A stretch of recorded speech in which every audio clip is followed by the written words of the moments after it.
It's Friday, June 26th, 2026. Welcome to episode 208 of the Alameda Postcast, an audio service of the Alameda Post. I'm your host, Scott Peeler. In this edition of the Postcast, no answers in the dismissal of Coach Arnerich. The Planning Board discusses pro soccer on Bay Farm. An Alameda County grand jury examines Alameda's emergency operations. An extended look at our local real estate market. Local rowers bring home the gold. West Nile is detected in Alameda County. Another great sandcastle competition, plus events for the first full weekend of summer. These stories and more on this episode of the Alameda Postcast. Our top story: at its final meeting of the 2025-26 school year, during the consent calendar portion, the Alameda Unified School District saw over a dozen speakers take to the podium to demand an explanation for why the district decided not to renew the contract of Alameda High School's head baseball coach, Kenneth Arnerich, along with his entire coaching staff. In Arnerich's 24-year tenure with AHS, the Hornets racked up 7 title appearances, winning the championship twice. Multiple players under Arnerich's mentorship reached the majors, including current Mariners ace Brian Wu. An online petition on change.org has reached over 1,000 signatures as of Tuesday evening, urging the district to reinstate Arnerich. While speaking at the meeting, Coach Arnerich surmised that his contract was not being renewed, perhaps as the result of an anonymous letter of complaint that district leadership received. Arnerich has revealed that AHS assistant principal Michael Lee first informed him of the letter's existence, but then never followed up with him despite Arnerich's repeated follow-up inquiries. He claimed the letter was, quote, filled with inaccuracies and outright lies, end quote. The board voted 4-0 with trustee Carrie Hannell absent to approve the consent calendar, which included staff's recommendation for personnel actions. The board did not discuss Arnerich's release as it cannot comment publicly on personnel matters. In other business, the board discussed student survey outcomes, voted to approve the local control accountability plan, as well as the budget for the upcoming school year. Full details in Ken Durr's article at alamedapost.com/news.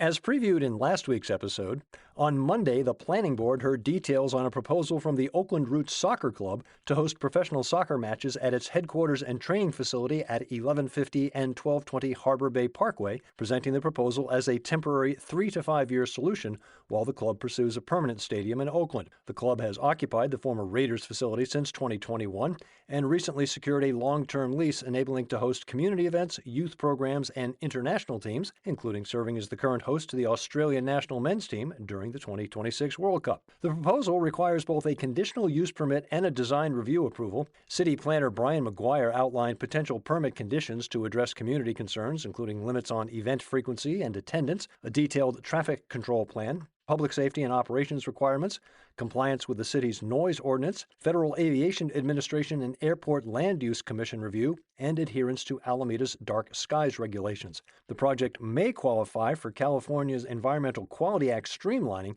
because it is consistent with the city's general plan. McGuire further recommended annual planning board reviews to evaluate the project's performance and compliance. Public comment was sharply divided. Several residents argued that the proposed venue is incompatible with its location near residential neighborhoods and expressed concern over potential noise and traffic issues. Supporters, however, characterized the proposal as an opportunity to bring energy and economic activity to Bay Farm. Alameda Chamber and Economic Alliance President and CEO Madeline Sadek noted that match days would benefit local restaurants, retailers, hotels, and service businesses while showcasing Alameda to a wider audience. Board members identified major issues they expect to be addressed before considering a formal use permit application, focusing heavily on traffic, parking, noise, lighting, and neighborhood impact. Hanson Home called traffic the #1 issue and requested detailed information on shuttle operations, parking management, ferry connections, neighborhood traffic diversion, community benefits, recycling and trash reduction, and outreach to nearby residents. This session marked the beginning of the review process, so Monday's meeting served primarily an informational function.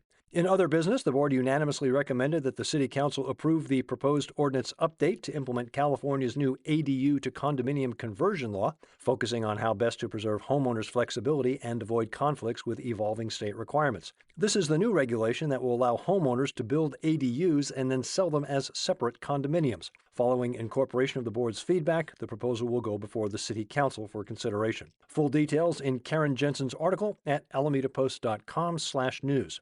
Back in episode 132 in December of 2024, we discussed the tsunami that wasn't, a tsunami warning that was issued and later retracted after a magnitude 7 undersea earthquake raised concerns. Notable in that story was the overall confusion of residents about just what to do in case of such an event. Well, that uncertainty has come home to roost. On June 15th, the Alameda County Grand Jury released its final report for the 2025-26 year. The Grand Jury is a citizen watchdog group that is part of the Superior Court and gets support and advice from the DA's office. Its 19 citizen volunteers heard 38 complaints throughout Alameda County. They decided that 10 of those complaints necessitated further investigation, including Alameda's emergency preparedness. The investigation, which involved interviewing city officials, including members of the fire and police departments, the city manager's office, and city council, resulted in the following findings and recommendations. City of Alameda needs to update its emergency operations plan more often with the recommendation of a 5-year cycle. The grand jury acknowledged that the city had information related to disaster preparedness online, but they recommended in-person trainings as well as outreach that goes beyond social media. The city has not conducted any in-person training since 2019. Recommendations included reaching participants via postcard mailings, door hangers, and inserts in electric bills.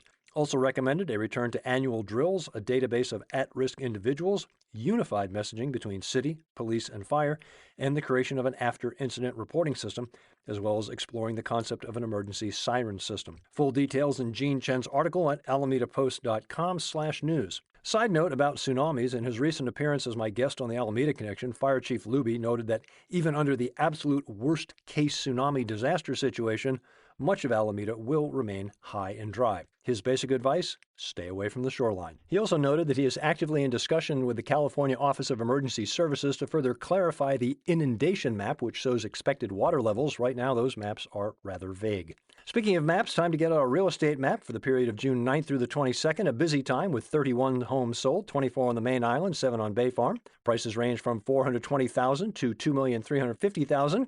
5 of those deals were cash deals, 24 homes sold above asking price, 4 at list and 3 below. Average time from listing to offer, 20 days, but remove 4 outliers, and that average drops to 12 days. Details in Liz Rush's column at alamedapost.com/real-estate. While you're there, you'll want to check out Liz's mid-year market update. With June upon us, things are beginning to quiet down a bit, as is typical for this time of year.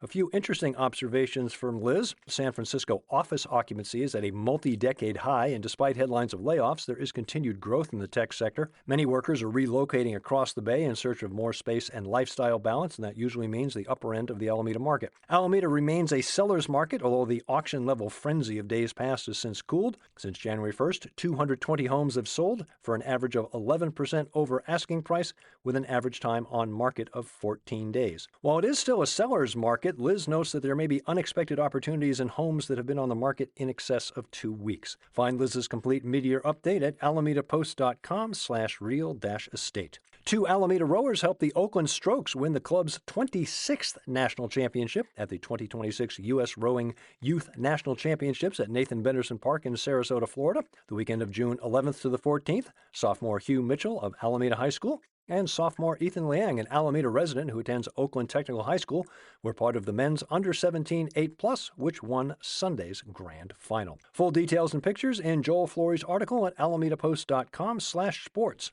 Summertime, the buzzing is easy. Alameda County Mosquito Abatement District has detected its first West Nile virus-positive mosquito sample of 2026. That was up in Newark. Basic guidelines: keep standing water to a minimum. Find details on how you can avoid getting bitten at alamedapost.com/news. If you weren't able to attend Saturday's 58th annual Sandcastle and Sculpture Contest, you missed a good one.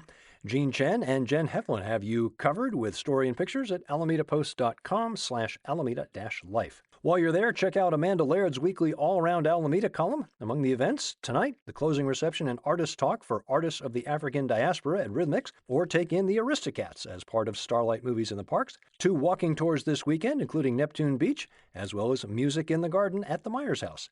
Details in All Around Alameda at alamedapost.com/alameda-life. Hope you can join me Sunday morning at 8 a.m. on KCSM HD2 or streaming from kcsm.org, when my guest will be Eitan Manhoff, owner of Cape and Cowl Comics and the organizer of Cape and Cowl Con at Faction Brewing. Mark your calendars for Radio Day by the Bay, July 18th at California Historical Radio Society. Yours truly will be appearing in a presentation of the classic Thin Man radio show, The Case of the Goofy Groom.